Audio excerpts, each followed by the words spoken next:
Hello everyone, welcome to our channel test and travel.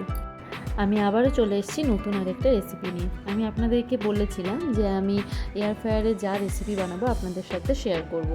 তো air ফ্রায়ারে আমি বানিয়েছিলাম chicken pakora. তো ওটা কেমন করে বানালাম চলুন দেখে নেওয়া যাক। ফার্স্টে একটা বলে চিকেনের সলিড পিসগুলোকে আমি টুকরো টুকরো করে নিয়েছি। দেন ওখানে একটু নুন, হলুদ, লঙ্কা গুঁড়ো, আদা রসুনের পেস্ট, একটু জিরে গুঁড়ো, একটু লেবু, একটু খাওয়া সোডা এবং অল্প পরিমাণে একটু দই অ্যাড করেছি।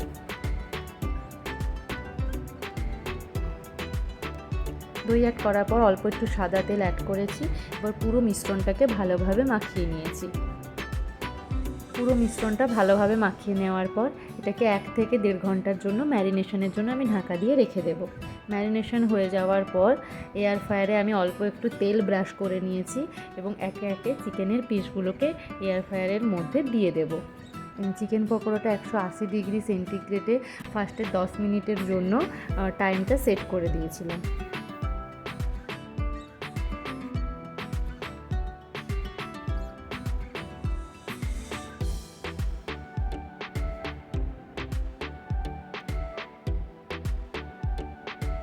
10 মিনিট পর সুইচটা বন্ধ করে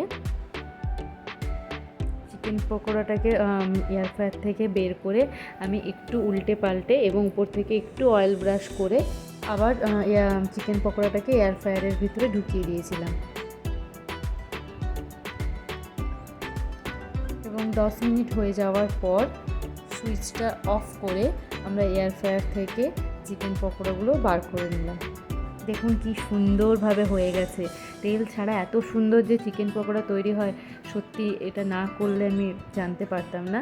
এই রকম চিকেন পকোড়া গরম গরম চায়ের সাথে সার্ভ করুন, দেখতেও অনেকটা লোভনীয় হয়েছে। ভালো লাগলে অবশ্যই ট্রাই করবেন। থ্যাংক ইউ, দেখা হচ্ছে নেক্সট ব্লগে। Till then bye bye. সবাই সুস্থ থাকবেন, ভালো থাকবেন।